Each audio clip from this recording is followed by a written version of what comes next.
Good morning friends, હું અજય ત્રિવેદી અને આજે આપણે ગાલા એસાઇનમેન્ટ પેપર 6 અને એનો વિભાગ સી જોવાના છીએ. મિત્રો, આપણો વિભાગ સી 18 માર્ક્સનો છે અને મોટા ભાગના એક્ઝામ્પલ આપણે 5 પેપર જે ગણ્યા છે એમાં મોટા ભાગની રીતો આપણે જોઈ લીધી છે. તો ચાલો શરૂ કરીએ.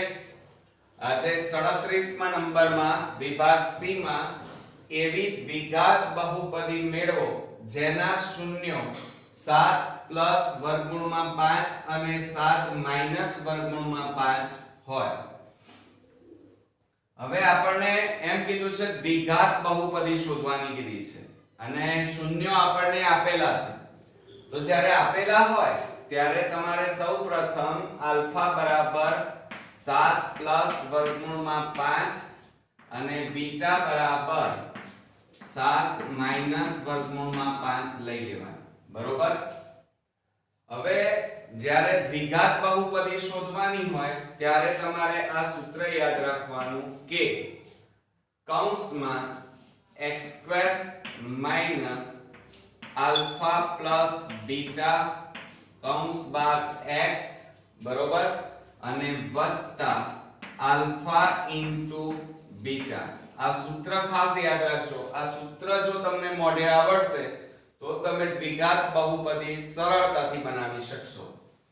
હવે શું થાય જુઓ, આ k ના m કૌંસમાં x² માઈનસ આપણે કૌંસમાં લખીએ આલ્ફા. આલ્ફા બરાબર આપણી પાસે 7 વર્ગમૂળમાં 5 અને વત્તા બીટા. બીટા બરાબર કેટલા છે? 7 વર્ગમૂળમાં 5 બરોબર. કૌંસ પૂરો અને x વત્તા alpha into beta. Alpha into beta એટલે કેટલા થાય? તો આપણે કૌંસમાં લખીએ 7 વર્ગમૂળમાં 5 થાય અને ઇન્ટુ એટલે ગુણાકાર અને 7 વર્ગમૂળમાં 5 કૌંસ પૂરો મોટો કૌંસ પૂરો. બરોબર. હવે શું કરીશું જુઓ, આ k ના m x² m ના m માઈનસ. હવે જો આ માઈનસ વર્ગમૂળમાં 5 પ્લસ વર્ગમૂળમાં 5 ઉડી ગયા. 7 7 એટલે 14 અને 14 ગુણ્યા x એટલે 14x અને વત્તા આ પદના આપણે અવયવ પાડવા પડશે. આપણે a² b² ની રીતે આપણે અવયવ શું પાડતા હતા? a b અને a b. તો અહીંયા a b અને a b આપેલા છે એટલે આની જગ્યાએ આ રીતે લખાય કે 7 નો વર્ગ એક વખત પ્લસ છે અને એક વખત માઈનસ એટલે માઈનસ અહીંયા વર્ગમૂળમાં 5 નો કૌંસ બાદ વર્ગ. તો બરાબર શું થશે જુઓ, આ k કૌંસમાં x² 14x પ્લસ 7 નો વર્ગ કરો એટલે 49 અને માઈનસ વર્ગ અને વર્ગમૂળ નીકળી જાય એટલે 5 આવે. તો બરાબર શું થશે જુઓ કે કૌંસમાં x² 14x અને વત્તા 49 માંથી 5 જાય તો 44. બરોબર. તો આ આપણો જવાબ આવી ગયો. આ આપણું દ્વિઘાત બહુપદી મળી જ્યાં k એ શૂન્યેતર અચળાંક કહેવાય. તો આપણે અહીંયા લખીએ કે જ્યાં k બરાબર શૂન્યેતર અચળાંક છે. એટલે એનો મતલબ શું થાય કે k ની કિંમત 0 સિવાયની છે. જો 0 લઈએ તો આ બધા સાથે ગુણાકાર થાય તો 0 નો ગુણાકાર થાય તો અહીંયા જવાબ કયો આવે? 0 આવે. એટલે k ની કિંમત 0 એટલે કે શૂન્ય સિવાયની છે માટે k બરાબર શૂન્યેતર અચળાંક છે એમ લખાય. આવડશે મિત્રો? આવો એક એક્ઝામ્પલ આપણે જે 1 થી 5 પેપર સોલ્વ કર્યા એમાં આપણે જોઈ ગયા છીએ. એટલે હવે આપણે પાછો પાકો થઈ ગયો. પણ આ સૂત્ર તમે ખાસ ધ્યાન રાખજો. આ સૂત્ર તમને આવડી જશે તો તમે દાખલા ઈઝીલી ગણી શકશો. બરોબર. તો હવે આપણે નેક્સ્ટ એક્ઝામ્પલ જોઈએ. હવે મિત્રો આપણે નેક્સ્ટ એક્ઝામ્પલ જોઈએ 38મા નંબરનો. દ્વિઘાત બહુપદી x² 15x 50 ના શૂન્યો શોધો અને બહુપદીના શૂન્યો તથા સહગુણકો વચ્ચેનો સંબંધ ચકાસો. હવે જો અહીંયા સંબંધ ચકાસવાનું કે છે, પણ એ પહેલા આપણને દ્વિઘાત બહુપદી આપેલી છે x² - 15x + 50 બરાબર 0. જો મિત્રો આ એકદમ ઈઝી એક્ઝામ્પલ છે ને, આવા આપણે 5 પેપરમાં ઘણા બધા એક્ઝામ્પલ આપણે સોલ્વ કરેલા છે અને હવે તો તમને આ એક્ઝામ્પલમાં ગ્રીપ પણ આવી ગઈ હશે ને આવડતો પણ હશે. તો મારા પહેલા થોડું ગણવાનો પ્રયત્ન કરજો. હવે જો અહીંયા આ 50 છે, અહીંયા કશું નથી, એટલે 50 ના ભાગ એવી રીતે પાડીએ આપણે કે જેથી એનો સરવાળો બાદબાકી કરીએ તો કેટલા આવવા જોઈએ?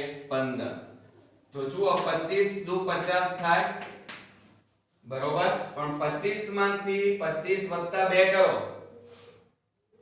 તો 27 થાય, પણ 27 નથી એટલે આ ભાગ ન ચાલે. હવે આપણે 10 પંચા 50 થાય ને, અને 10 + 5 એટલે 15 થઈ ગયા. તો હવે આપણે શું લખીશું? x² - 10x - +/-5x + 50 અને બરાબર 0. હવે સામાન્ય કાઢો બેમાંથી. તો આ બેમાંથી શું સામાન્ય નીકળે? x. તો કૌંસમાં કેટલા બાકી રહે? x - 10 - 5 સામાન્ય નીકળે આ બેમાંથી, અને કૌંસમાં x - +/-5 બરાબર 0. બરોબર. હવે અહીંયા જુઓ બંને કૌંસ કેવા આવ્યા? સરખા. તો સામાન્ય કાઢો x - 10 અને બીજા કૌંસમાં x - 5 અને બરાબર 0. તો હવે અલગ અલગ લખીએ. x - 10 બરાબર 0 કે x - 5 બરાબર 0. હવે શું થશે? x બરાબર -10 ને પેલી બાજુ લઈ જાઓ તો +10 આવે, કે x બરાબર -5 ને પેલી બાજુ લઈ જાઓ તો 5 આવે. તો દ્વિઘાત બહુપદીના બે શૂન્યો આપણને અહીંયા મળી ગયા. તો આપણે અહીંયા લખી કાઢીએ કે આમ 10 અને 5 એ દ્વિઘાત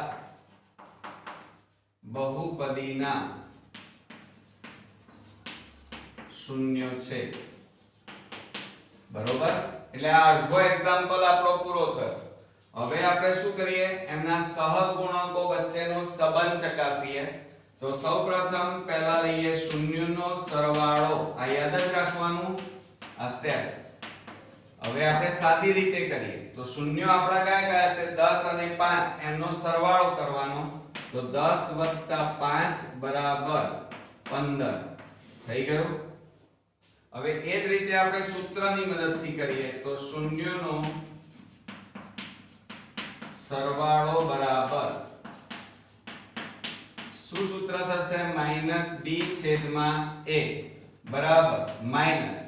હવે b બરાબર, હવે જો અહીંયા આપણે b, a અને c ની કિંમત આપણે લીધી નથી. તો પહેલા આપણે શું કરવું પડશે? જો આપણે દ્વિઘાત બહુપદી લખીએ x² - 15x + 50 બરાબર 0. તો એમાં a બરાબર કેટલા કહેવાય? અહીંયા કશું નથી એટલે 1. b બરાબર -15 આવે, અહીંયા -15 છે, અને c બરાબર કેટલા આવશે? +50. બરોબર. તો હવે એક જે કિંમતો આવે એ અહીંયા મૂકવાની છે. તો શું આવે? -15 છેદમાં a એટલે કેટલા આવે? 1. તો બરાબર જો માઈનસ માઈનસ પ્લસ થઈ જાય તો જવાબ કેટલો આવશે? 15. તો જુઓ બંને કિંમતો સરવાળાની કેવી આવી? સરખી, સમાન આવી ગઈ. હવે આપણે ગુણાકાર લઈએ તો શૂન્યનો ગુણાકાર સાદી રીતે આપણે કરીએ પહેલા. તો શું થાય? બે શૂન્યો આપણી પાસે કયા છે? 10 × 5. તો 10 પંચા કેટલા થાય? 50. અને એ જ રીતે આપણે સૂત્રની મદદથી ગણીએ તો શૂન્યનો ગુણાકાર બરાબર c/a. હવે c એટલે કયા થાય? તો c બરાબર કેટલા છે? 50. જુઓ અહીંયા 50 અને a એટલે કેટલા છે આપણી પાસે? 1. તો બરાબર જવાબ કેટલો આવ્યો 50. તો જુઓ બંનેના જવાબ કેવા આવ્યા? સરખા આવ્યા. એટલે અહીંયા આપણે સરખામણી પણ પૂરી કરી. આપણે એવો છે ને? તો હવે આપણે નેક્સ્ટ એક્ઝામ્પલ જોઈએ. હવે ફ્રેન્ડ્સ આપણે નેક્સ્ટ એક્ઝામ્પલ જોઈએ 39મા નંબરનો. દ્વિચલ સુરેખ સમીકરણ યુગ્મ 4x 8y 26 અને x y 2 નો ઉકેલ આદેશની રીતે મેળવો. હવે આપણને જો આ ચેપ્ટર માંથી એક તો આદેશની રીત અને લોપની રીત બંને ઈઝી રીતના એક્ઝામ્પલ પૂછાવાના છે, એટલે એક પણ માર્ક્સ છોડવાનો નથી. બરોબર? એટલે આ તો બહુ ઈઝી રીત છે. એટલે તમારે આ એક્ઝામ્પલ તો પૂરેપૂરા ગણી અને પૂરેપૂરા માર્ક્સ મેળવવાના છે. જુઓ પહેલું આપણને સમીકરણ શું આપ્યું છે? x 8y 26 અને સમીકરણ નંબર 1. ત્યાર પછી બીજું સમીકરણ આપ્યું છે x y 2 અને સમીકરણ નંબર 2 આપીએ. બરોબર? હવે આપણે શું કરીએ? આદેશની રીતમાં આ જે માઈનસ વાળું પદ છે એમાં x ને કરતા બનાવી દઈએ. તો શું થશે? જુઓ તો આ x m ના m બરાબર 2 માઈનસ y પેલી બાજુ જાય તો પ્લસ y થાય અને સમીકરણ નંબર 3 આપી દઈએ. બરોબર? હવે આ જે x ની કિંમત આવી એ આપણે સમીકરણ 2 માં 1 માં મૂકીશું. કેમ 2 માં ના મુકાય? કારણ કે આપણે 2 નો ઉપયોગ કરી અને સમીકરણ 3 લાવ્યા છીએ. તો હવે આપણે અહીંયા લખીએ કે 4x 8y 26. હવે એની અંદર કિંમત મૂકો. ચાલો x ની જગ્યાએ આ 4 કૌંસમાં x એટલે 2 y અને વત્તા 8y બરાબર 26. હવે આ બંને સાથે ગુણાકાર કરો તો 4 દુ 8 વત્તા 4y પ્લસ 8y બરાબર 26. હવે જુઓ y y વાળા પદો છે એટલે એમના સરવાળા બાદબાકી થશે. તો માટે 8 પ્લસ 4 ના 8 કેટલા થાય? 12y. તો અહીંયા લખીશું 12y બરાબર 26. હવે જુઓ આ પ્લસ 8 છે, પેલી બાજુ જાય તો માઈનસ થાય, તો 12y બરાબર 26 માઈનસ 8 માટે 12y બરાબર 16 માંથી 8 જાય તો 8 1 એટલે 18 વધે. હવે આ 12 ગુણાકારમાં છે, પેલી બાજુ લઈ જાવ તો ભાગાકારમાં, તો y બરાબર 18 ભાગ્યા 12. હવે 6 એ છેદ ઉડાડો, 6 3 18 અને 6 2 12. તો માટે y બરાબર કેટલા આવ્યા? 3/2 આવ્યા. હવે આ જે કિંમત આવી y ની, y આવી ગયો. હવે આ કિંમત આપણે શેમાં મૂકીશું? સમીકરણ 3 માં. એટલે x ની કિંમત આપણને મળશે. તો અહીંયા લખીએ y ની કિંમત સમીકરણ 3 માં મૂકતા. ચલો સમીકરણ 3 લખાવો. તો શું લખીશું અહીંયા? x બરાબર 2 y તો બરાબર 2 વત્તા y ની જગ્યાએ આપણે કેટલા લખવાના? 3/2. જુઓ હવે આમાં હું કેવી રીતે કરું છું ધ્યાન રાખજો. છેદમાં કશું ના હોય તો કેટલા લખવાના? 1. હવે ક્રોસ ગુણાકાર કરવાનો. આ બેનો અને આ બેનો ગુણાકાર કરો તો 2 દુ 4 વત્તા 1 3 3 અને છેદમાં 2 એકા 2. તો જુઓ 4 વત્તા 3 એટલે કેટલા આવ્યા? 7/2. એટલે x ની કિંમત કેટલી આવી ગઈ? 7/2. બરોબર? તો હવે આપણને શું માંગ્યું હતું? ઉકેલ. તો અહીંયા લખવાનું સમીકરણનો ઉકેલ જવાબ કરીને ઉકેલ બરાબર x y માટે બરાબર x. ચાલો x આપણી પાસે કેટલા આવ્યા? 7/2 અને y બરાબર કેટલા છે? 3/2 આવી ગયા. ચલો એકદમ ઈઝી રીત. તો હવે આપણે નેક્સ્ટ એક્ઝામ્પલ જોઈએ. હવે ફ્રેન્ડ્સ આપણે નેક્સ્ટ એક્ઝામ્પલ જોઈએ 40મા નંબરનો દ્વિઘાત સમીકરણ 2kx² - 3kx plus k plus 1 બરાબર 0 ના બીજ સમાન હોય તો k નું મૂલ્ય શોધો. આપણે અહીંયા k નું મૂલ્ય શોધવાનું છે. તો શું કરીશું? અહીંયા દ્વિઘાત સમીકરણ આપેલું છે અને સાથે સાથે આપણને એમ કીધું છે કે બીજ સમાન હોય. હવે બીજ ક્યારે સમાન હોય? તો જ્યારે ડેલ્ટા 0 હોય એટલે કે વિવેચક 0 હોય ત્યારે બીજ સમાન થાય. બરોબર? તો હવે આપણે પહેલા દ્વિઘાત સમીકરણ લખી કાઢીએ. 2kx² - 3kx plus k plus 1 બરાબર 0. આમાં a બરાબર કેટલા થશે? ચલો a બરાબર 2k આવશે અને b બરાબર કિંમત કેટલી આવશે? -3k અને c બરાબર આ જે અચળ પદ છે એટલે k plus 1 આવશે. બરોબર? બસ હવે તમને આવડશે. જુઓ વિવેચક ડેલ્ટા એટલે કે d બરાબર b² - 4ac અને d બરાબર વિવેચક કેવા છે? સમાન. અહીંયા બીજ સમાન છે એટલે જે વિવેચક છે એનું મૂલ્ય કેટલું થાય? 0 થાય. કેમ? કારણ કે વિવેચક જો 0 હોય તો જ બીજ સમાન બને. એટલે d ની જગ્યાએ તમારે અહીંયા કેટલા લખવાના? 0 બરાબર b² એટલે -3k કૌંસ બાર વર્ગ -4 કૌંસમાં a એટલે 2k અને બીજા કૌંસમાં c એટલે કેટલા છે? k + 1 માટે 0 બરાબર 3 નો વર્ગ. આ માઈનસ નો વર્ગ એટલે તો નીકળી જશે, પ્લસ થઈ જાય. 3 નો વર્ગ એટલે 9k² -4 દુ આ બે નો ગુણાકાર કરો 8k અને કૌંસમાં k + 1 0 બરાબર 9k² માઈનસ હવે આ બે નો ગુણાકાર કરો 8k² minus plus minus 8k ગુણ્યા 1 એટલે 8k થાય. બરોબર? હવે જો આ બે પદો સરખા છે 9 માંથી 8 જાય તો 1 રહે એટલે અહીંયા શું આવશે? 0 બરાબર 9 માંથી 8 જાય તો 1 એટલે k² બાકી રહેશે અને માઈનસ 8k વધ્યા. ચલો હવે આ -8k ને બરાબર ની આ બાજુ લાવો એટલે +k થાય એટલે બરાબર 8k થાય અને આ બાજુ શું વધ્યા? k².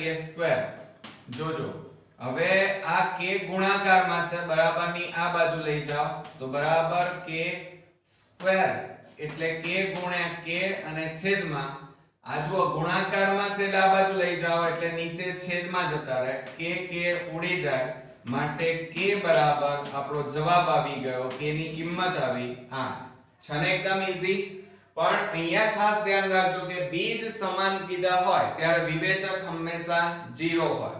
બરોબર? આવડશે મિત્રો? તો હવે આપણે નેક્સ્ટ એક્ઝામ્પલ જોઈએ. હવે ફ્રેન્ડ્સ આપણે નેક્સ્ટ એક્ઝામ્પલ જોઈએ 41મા નંબરમાં. જો a અને b અનુક્રમે -2 -2 અને 2 -4 હોય જેથી AP બરાબર 3/7 AB થાય અને બિંદુ P રેખાખંડ AB પર આવેલ હોય તેવા બિંદુ P ના યામ શોધો. થોડોક અઘરો છે મિત્રો. બરોબર? થોડો બુદ્ધિ પણ વાપરવી પડશે. હવે આમાં શું કીધેલું છે જુઓ. બિંદુ P AB રેખાખંડ પર આવેલું છે એટલે આપણે અહીંયા AB રેખાખંડ લઈ લઈએ. આ B આ A ના યામ આપણને આપેલા છે -2 એટલે x1 y1 અને B ના યામ છે 2 4 અને આ x2 y2 થાય. બરોબર? અને બિંદુ P આવેલું છે AB રેખાખંડ ઉપર તો આપણે અહીંયા લઈ લઈએ બિંદુ P. બરોબર? અને અહીંયા આપણને શું કીધેલું છે જુઓ પાછું અહીંયા કંઈક કીધું છે AP બરાબર 3/7 AB આપેલા છે એટલે આ માપ આપ્યું છે AB નું કેટલું આપ્યું છે 3/7 AB આ રીતે આપેલા છે બરોબર અને આપણે બિંદુ P ના યામ શોધવાના છે પણ P ના યામ ક્યારે શોધી શકો જ્યારે ગુણોત્તર પ્રમાણ આપેલું હોય ત્યારે પણ આપણી પાસે ગુણોત્તર પ્રમાણ નથી રકમમાં એટલે પહેલા એ શોધવું પડશે અને પછી આપણે P બિંદુના યામ શોધી શકીએ તો થોડું ધ્યાન રાખજો આપણે અહીંયા જુઓ AB રેખાખંડ આપેલો છે એટલે AB બરાબર આ AB નું માપ કેટલું થાય તો AP PB જેટલું થાય એટલે કે AB PB થાય બરોબર થાય કે ના થાય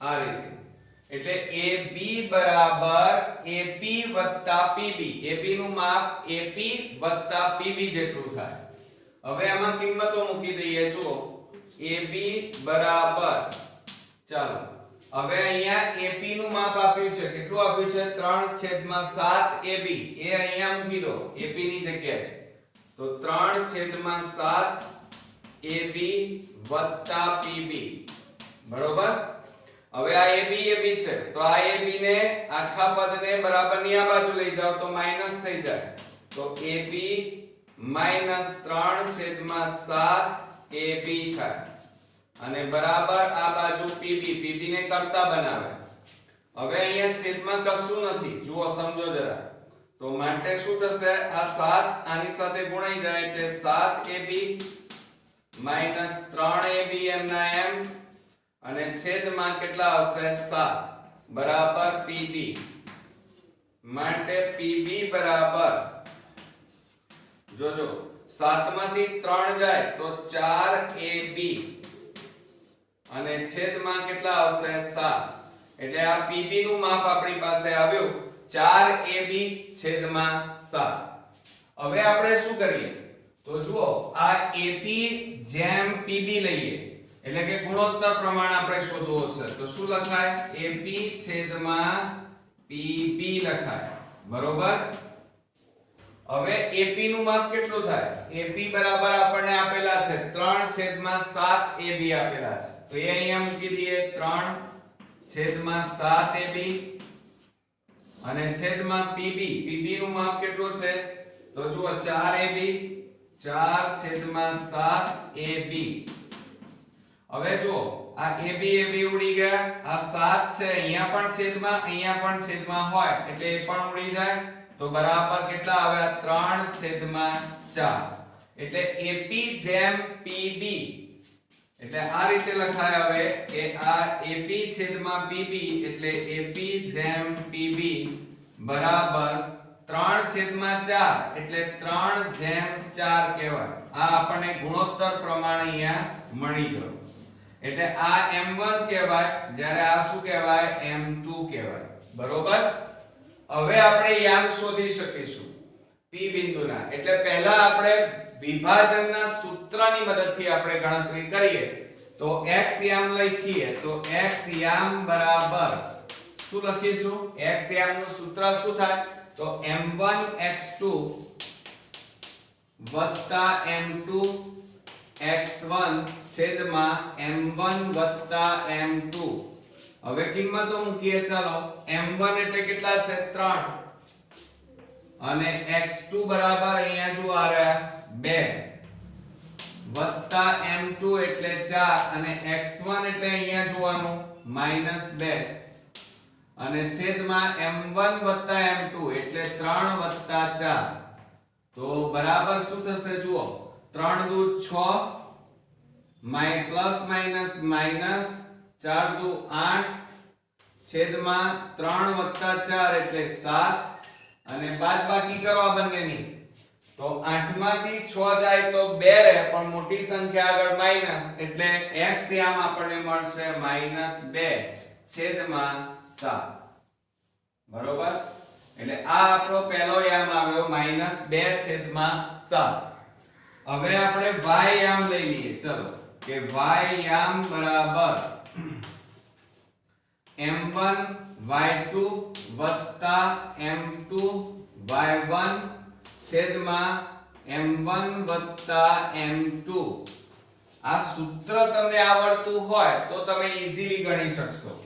તો બરાબર શું થશે?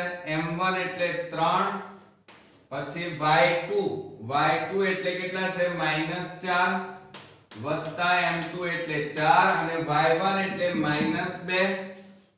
અને છેદમાં 3 વત્તા 4. તો બરાબર આ બેનો ગુણાકાર કરો -12 પ્લસ માઈનસ માઈનસ 4 દુ 8 અને છેદમાં કેટલા લખવાના? 7. હવે જુઓ માઈનસ માઈનસ શું થઈ જાય? પ્લસ. બરોબર, એટલે 12 ના 8 20 થાય અને મોટી સંખ્યા આગળ માઈનસ છે અહીંયા. બરોબર, એટલે -20 છેદમાં 7 જવાબ આવે. એટલે આપડા અહીંયા બંનેના યામ આવી ગયા. P બિંદુના યામ x એટલે કેટલા આવ્યા? -2/7. બરોબર, 2/7 અને બીજા કેટલા આવ્યા? -20/7. જુઓ મિત્રો, આમ થોડો હાર્ડ હતો પણ આ એક્ઝામ્પલ ની તમારે બે વાર પ્રેક્ટિસ જાતે કરવાની છે અને મોઢે ગણજો ખાસ, કારણ કે આવો એક એક્ઝામ્પલ જો પરીક્ષામાં પૂછાઈ જશે તો તમે કન્ફ્યુઝન માં આવી જશો અને દાખલો આવડશે પણ નહીં. એટલે વિડિયો બરોબર ધ્યાનથી બે વાર જોઈ લો અને પછી જાતે ગણવાની પ્રેક્ટિસ કરો તો ચોક્કસથી આવડી જશે. તો હવે આપણે નેક્સ્ટ એક્ઝામ્પલ જોઈએ. હવે ફ્રેન્ડ્સ આપણે 42મા નંબરનો એક્ઝામ્પલ જોઈએ. બિંદુઓ A 3 8 અને B 12 17 ને જોડતા રેખાખંડનું 2:7 ગુણોત્તરમાં વિભાજન કરતા બિંદુના યામ શોધો. હમણાં જ આપણે દાખલો ગણ્યો છે પણ પાછળનો જે સેશન આપણે ગણ્યો બસ સેમ એ રીતે છે, કારણ કે જો અહીંયા ગુણોત્તર પ્રમાણ ઓલરેડી આપણને આપેલું છે અને બિંદુના યામ પણ આપેલા છે, એટલે બહુ જ ઈઝી છે દાખલો. તો તમે મારા કરતા પણ પહેલા ગણી નાખો. જુઓ, A બરાબર કેટલા છે? 3 8 અને B બરાબર કેટલા છે? 12 17. એટલે x1 ની કિંમત કેટલી થાય? 3 અને y1 ની કિંમત કેટલી થશે? 8. એ જ રીતે અહીંયા x2 બરાબર 12 અને y2 બરાબર 17. બરોબર, હવે આપણને ગુણોત્તર પ્રમાણ આપેલું છે. શું આપેલું છે? ગુણોત્તર. તો જો અહીંયા ગુણોત્તર બરાબર આપણને આપ્યા છે 2:7. એટલે આ m1 કહેવાય, આ m2. એટલે કે m1 બરાબર આપણે લખી કાઢીએ 2 અને m2 બરાબર 7. થઈ ગયું બધું? બસ હવે કિંમતો મૂકો અને સૂત્ર લખી કાઢીએ કે x યામ બરાબર સૂત્ર શું થશે? m2x1 વત્તા શું થાય? અહીંયા m1x2 આવશે. m1x2 વત્તા m2x1 અને છેદમાં m1 વત્તા m2. હવે એમાં કિંમતો મૂકીએ. x યામમાં m1 એટલે ત્યાં જુઓ 2 અને yx2 એટલે 12 વત્તા કેટલા થશે? m2 એટલે 7 અને x1 એટલે 3 અને છેદમાં આપણે લખીએ તો 2 વત્તા 7. હવે શું થશે? બરાબર જુઓ, 2 ગુણ્યા 12 કરો એટલે કેટલા થાય? 24 વત્તા 7 3 21 અને છેદમાં 9. તો 4 ને કેટલા થશે? 5 2 ને 2 4 અને છેદમાં 9. તો 9 5 45 માટે x યામ બરાબર આપણો પહેલો જવાબ આવ્યો 5. હવે આ જ રીતે આપણે y યામ શોધી કાઢીએ.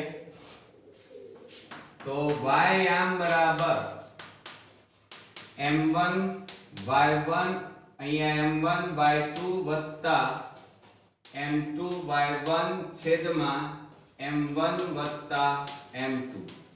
આ આપણું સૂત્ર છે. બરોબર, હવે એમાં કિંમતો મૂકો. m1 એટલે આપણી પાસે 2 y2 એટલે 17 વત્તા m2 એટલે 7 અને y1 એટલે 8 અને છેદમાં m1 વત્તા m2 એટલે 2 વત્તા કેટલા થશે 7 તો બરાબર જુઓ 17 દુ 34 વત્તા 8 7 56 અને છેદમાં 9 બરાબર આ બેનો સરવાળો કરો 6 ને 4 10 વધી પડી 1 5 ને 3 8 ને 1 9 છેદમાં 9 9 દાન 90 માટે y આમ આપડા આવ્યા 10 બરોબર હવે શું કહે છે વિભાજન કરતા બિંદુના યામ તો અહીંયા જવાબ આપણે લખી કાઢીએ કે વિભાજન કરતા બિંદુના યામ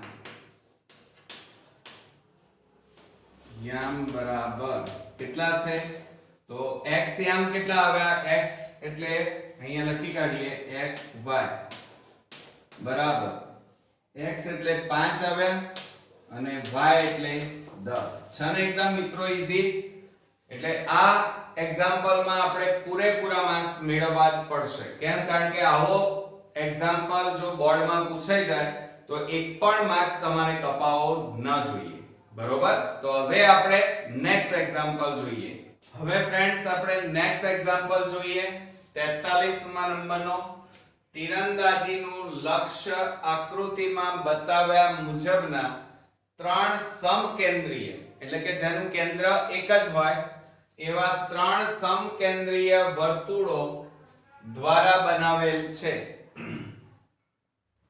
જો તે ત્રણ વર્તુળોના વ્યાસ 1:2:3 ના ગુણોત્તરમાં હોય તો લક્ષના ત્રણ પ્રદેશોના ક્ષેત્રફળનો ગુણોત્તર શોધો હવે આપણને આ રીતે આપેલું છે ત્રણ સમકેન્દ્રીય વર્તુળો છે એક નાનું વર્તુળ એના કરતા મોટું અને એના કરતા મોટું એટલે ત્રણ વર્તુળો આપણી પાસે છે હવે આપણને આખી રકમમાં ફક્ત વ્યાસ આપેલો છે અને એનો ગુણોત્તર આપેલો છે તો આપણે વ્યાસ એટલે ડાયામીટર કહેવાય એટલે વ્યાસ બરાબર શું લઈએ અહીં ત્રણ છે વર્તુળ એટલે d1 d2 અને d3 લઈ લઈએ બરોબર અહીંયા એટલે કે આ વ્યાસ લીધા d1 જેમ d2 જેમ d3 કહેવાય હવે કેટલા આપેલા છે આપણને જુઓ 1:2:3 આપેલા છે પણ આપણે તો શેની જરૂર પડે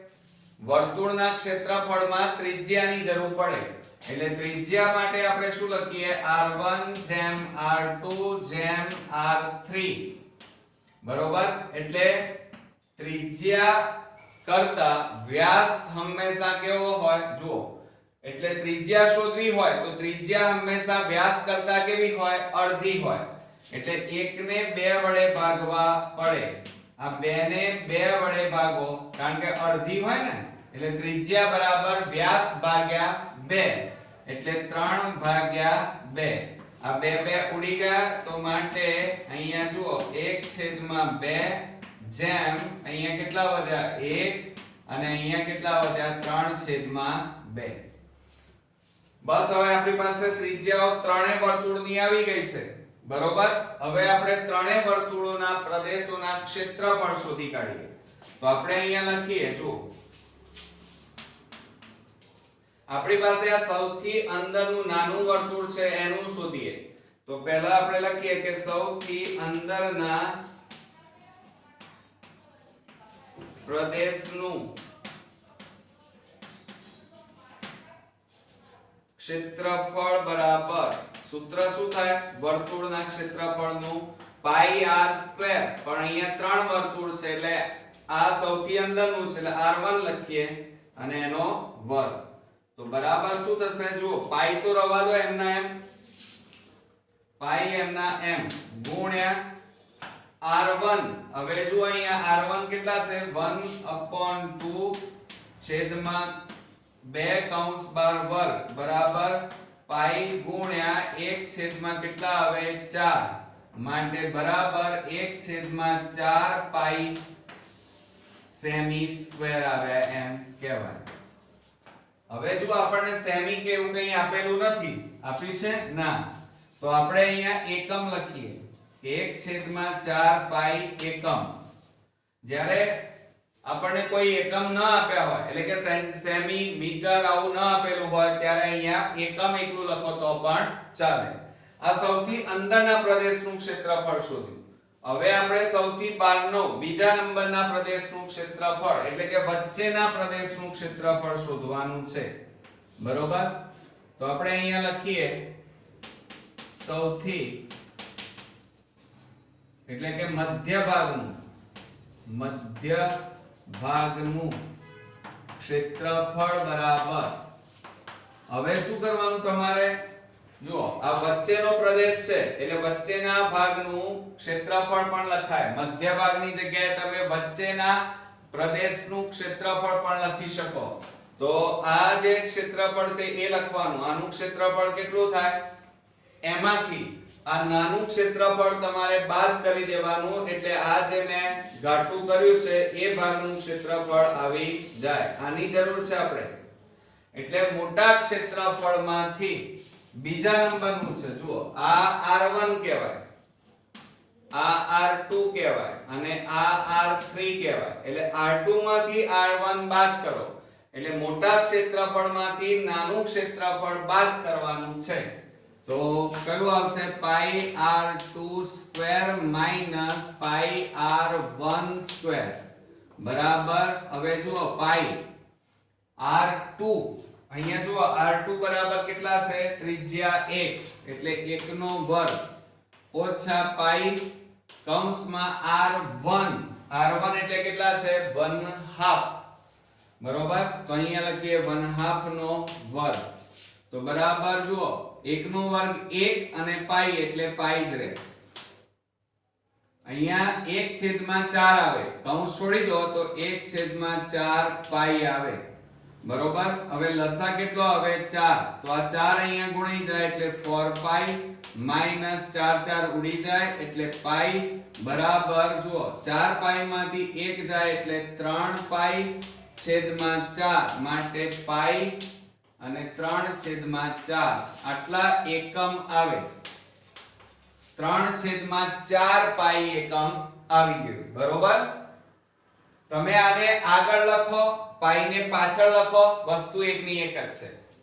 હવે ત્રીજા ભાગનું એટલે કે સૌથી બહારના ભાગનું R3.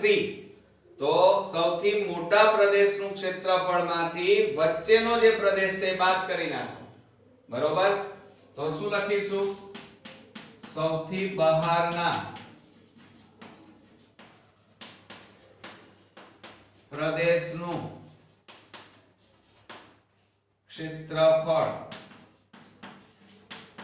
બરાબર સૌથી બહારનો ભાગ એટલે કયો આવે? પાઈ R3 છે. તો અહીંયા લખીએ આપણે પાઈ R3 નો વર્ગ ઓછા આ અંદરનો ભાગ એના પછી કયો છે? R2 બાદ કરવાના એટલે પાઈ R2 સ્ક્વેર આવે. તો બરાબર પાઈ R3 એટલે ત્રિજ્યા કઈ છે? R3 બરાબર 3/2. તો 3/2 નો વર્ગ માઈનસ પાઈ કૌંસમાં R2 બરાબર 1. તો 1 નો વર્ગ. તો બરાબર શું થશે? જુઓ, પાઈ 3 નો વર્ગ 9/4 ઓછા પાઈ આવે અહીંયા. કારણ કે 1 નો વર્ગ કેટલો થાય? 1 અને 1 ગુણ્યા પાઈ એટલે પાઈ જ આવે. બરોબર? હવે જોજો હા, બરોબર. તો બરાબર શું થશે? અહીંયા લસા કેટલો આવે? 4 આવે. આ 4. તો 4 ઉડી જાય એટલે ઉપર કેટલા વધ્યા? 9 પાઈ ઓછા આ 4 ગુણ્યા પાઈ થઈ જાય એટલે 4 પાઈ. તો બરાબર 9 માંથી 4 જાય તો 5 પાઈ અને છેદમાં કેટલા આવે? 4. માટે અહીંયા આપણો જવાબ આવ્યો કે 5/4 અને બીજા કેટલા વધ્યા? પાઈ. આટલા એકમ વધ્યા એમ કહેવાય. એટલે ત્રણેય વર્તુળોના ક્ષેત્રફળ આવી ગયા. હવે શું કહે છે? ત્રણ પ્રદેશોના ક્ષેત્રફળનો ગુણોત્તર શોધો. આપણને ગુણોત્તર શોધવાનું કીધું છે. હવે આપણી પાસે ક્યાંય જગ્યા નથી એટલે આપણે અહીંયા લખીશું કે અહીંયા ગુણોત્તર બરાબર, ચલો પહેલા વર્તુળનો ગુણોત્તર કેટલો આવ્યો? તો અહીંયા જુઓ 1/4 પાઈ આવ્યા. કેટલા આવ્યા? 1/4 પાઈ. જેમ બીજા વર્તુળનો ક્ષેત્રફળનો ગુણોત્તર કેટલો આવ્યો? 3/4 પાઈ. 3/4 પાઈ. અને ત્રીજા નો ગુણોત્તર કેટલો આવ્યો? 5/4 પાઈ. આ 5/4 પાઈ. હવે ત્રણેયમાં કોમન કઈ વસ્તુ છે? પાઈ પાઈ પાઈ, એટલે ઉડી ગયા. હવે જુઓ નીચે 4 ત્રણેયમાં છે એટલે એ પણ ઉડી જાય. તો વધ્યા કેટલા? 1/3/5. એટલે આપણો અહીંયા આન્સર આવી ગયો કે લક્ષ્યના ત્રણ પ્રદેશોના ક્ષેત્રફળનો ગુણોત્તર 1/3/5 છે. આમ ઈઝી હતો દાખલો, પણ થોડું ધ્યાન રાખવું પડશે સૂત્રોમાં. થોડો લેન્ધી કહેવાય અને થોડો હાર્ડ પણ છે, પણ જો તમે 2 વાર પ્રેક્ટિસ કરશો તો ચોક્કસથી તમને આવડી જશે. તો હવે આપણે નેક્સ્ટ એક્ઝામ્પલ જોઈએ. હવે ફ્રેન્ડ્સ આપણે નેક્સ્ટ એક્ઝામ્પલ જોઈએ 44મા નંબરમાં. 6 સેમી ત્રિજ્યાવાળા એક વર્તુળનો લઘુચાપ કેન્દ્ર આગળ 60 ના માપનો ખૂણો આંતરે છે. તે ચાપને સંગત લઘુ વૃત્તાંશ અને ગુરુ વૃત્તાંશનું ક્ષેત્રફળ શોધો. તો એકદમ ઈઝી એક્ઝામ્પલ છે. જુઓ અહીંયા શું કીધું છે? એક વર્તુળ છે. તો પહેલા આપણે વર્તુળ દોરી દઈએ. જુઓ આ વર્તુળ આપણું, બરોબર. આ એનું કેન્દ્ર, આ એની ત્રિજ્યા અને લઘુ વૃત્તાંશ કીધું છે. અને અહીંયા જે આ ખૂણો બને એને થીટા કહેવાય. થીટાનું માપ આપણને આપેલું છે. જુઓ 60°. લઘુચાપ કેન્દ્ર આગળ 60 ના માપનો ખૂણો બનાવે છે. તો અહીંયા બનાવ્યો. અને 6 સેમી ત્રિજ્યાવાળા, તો આ ત્રિજ્યા કહેવાય 6. આ પણ 6 આવે. એટલે પહેલા આપણે આ લઘુ વૃત્તાંશનું ક્ષેત્રફળ શોધી નાખીશું આ, બરોબર. અને પછી આપણે ગુરુ વૃત્તાંશનું ક્ષેત્રફળ શોધીશું. તો આપણને અહીંયા જે આપેલું છે એ લખીએ. થીટા બરાબર 3 કેટલા આપ્યા છે? 60°. અને r બરાબર આપણને આપ્યા છે 6 સેમી, બરોબર. હવે આપણે પહેલા લઘુ વૃત્તાંશનું ક્ષેત્રફળ શોધી કાઢીએ. તો લઘુ વૃત્તાંશનું ક્ષેત્રફળ બરાબર સૂત્ર શું થશે? θ/360 ગુણ્યા, હવે જુઓ લઘુ વૃત્તાંશના ક્ષેત્રફળમાં અહીંયા શું આવશે? પાઈ r². ચલો હવે કિંમતો મૂકો. થીટા એટલે 60/360 ગુણ્યા પાઈ એટલે 22/7 ગુણ્યા r ત્રિજ્યા એટલે 6/6. ઓકે. હવે આપણે છેદ ઉડાડી દઈએ. જુઓ મીંડે મીંડે ઉડી ગયા. છાયો છાયો 36, 6 ઉડી ગયા. તો બરાબર 22 ગુણ્યા 6 કરો તો 132 અને છેદમાં 7. તો આટલા આ જે આવ્યું એ લઘુ વૃત્તાંશનું ક્ષેત્રફળ આવ્યું. હવે આમાં જુઓ ગુરુ વૃત્તાંશનું ક્ષેત્રફળ શોધવાનું છે. તો એના માટે અલગ અલગ સૂત્રો આપણે વાપરી શકીએ, પણ એ માટે પહેલા શું કરવું પડે? આ વર્તુળના ક્ષેત્રફળમાંથી આ ભાગ બાદ કરી નાખો. એટલે આ બહારનો જે ભાગ છે મોટો ભાગ એને ગુરુ વૃત્તાંશ કહેવાય. અને આ ગુરુ વૃત્તાંશનું ક્ષેત્રફળ આપણે શોધવાનું છે. એટલે પહેલા આપણે વર્તુળનું ક્ષેત્રફળ શોધવું પડશે. તો આપણે અહીંયા લખીએ વર્તુળનું ક્ષેત્રફળ બરાબર પાઈ r². પાઈ એટલે કેટલા લેવાના? 22/7 ગુણ્યા 6/6/1 થાય. હવે ગુણાકાર કરી નાખીએ. 22 ગુણ્યા 6 એટલે 132 ગુણ્યા 6. 6 દુ 12, 6 તારી 18 ને 19, 6 એકા 6 ને 1 7. તો 792 અને છેદમાં 7 આ જે આવ્યું એ વર્તુળનું ક્ષેત્રફળ આવ્યું, બરોબર. હવે આપણે ગુરુ વૃત્તાંશનું ક્ષેત્રફળ શોધી શકીએ. કેવી રીતે જુઓ તો અહીંયા લખીએ આપણે ગુરુ વૃત્તાંશનું ક્ષેત્રફળ બરાબર શું થાય? વર્તુળના ક્ષેત્રફળમાંથી, આમાંથી તો વર્તુળનું ક્ષેત્રફળ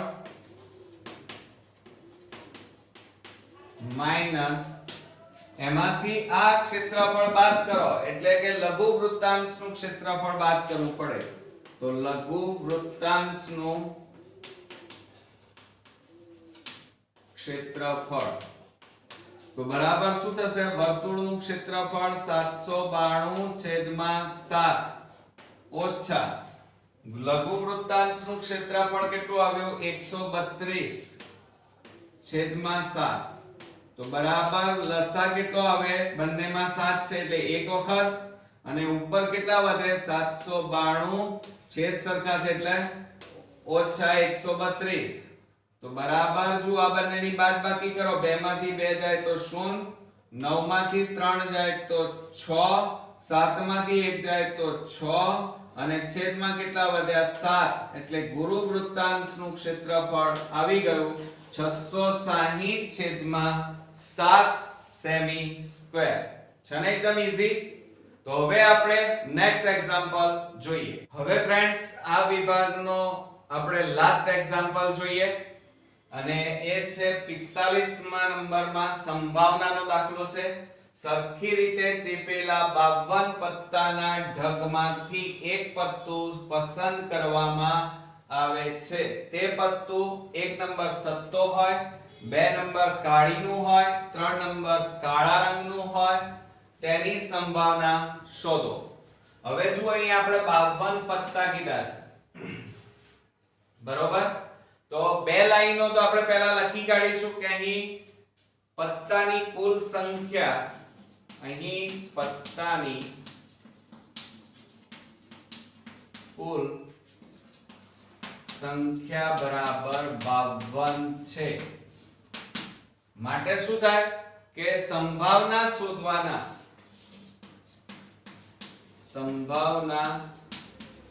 શોધવાના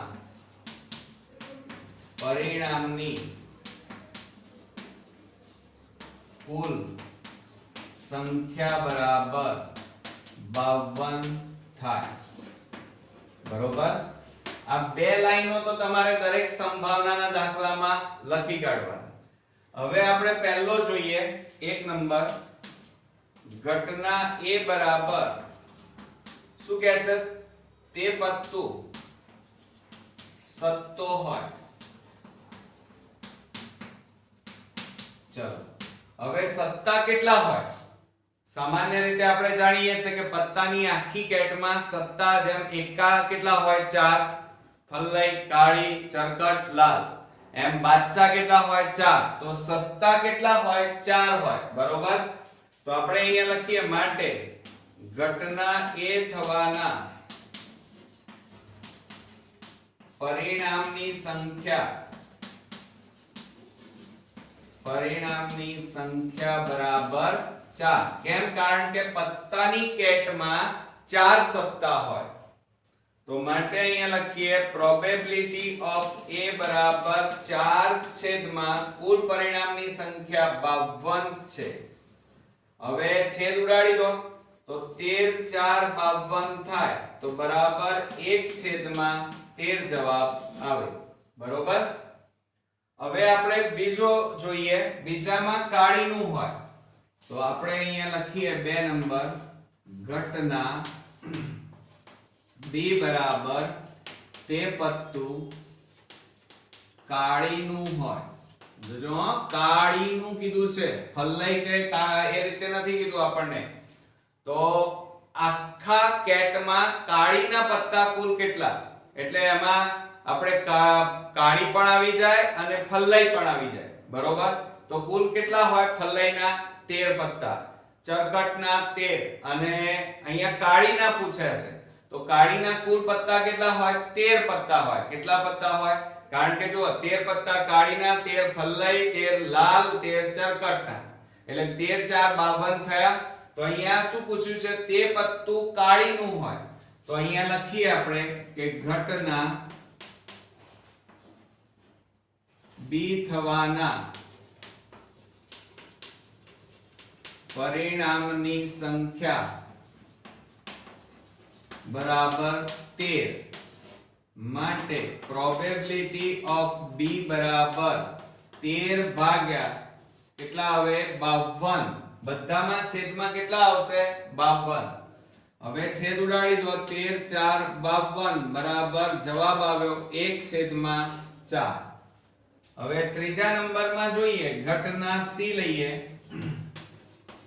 ઘટના c બરાબર તે પત્તું, જુઓ હવે શું કહે છે સમજો જરા, કાળા રંગનું હોય.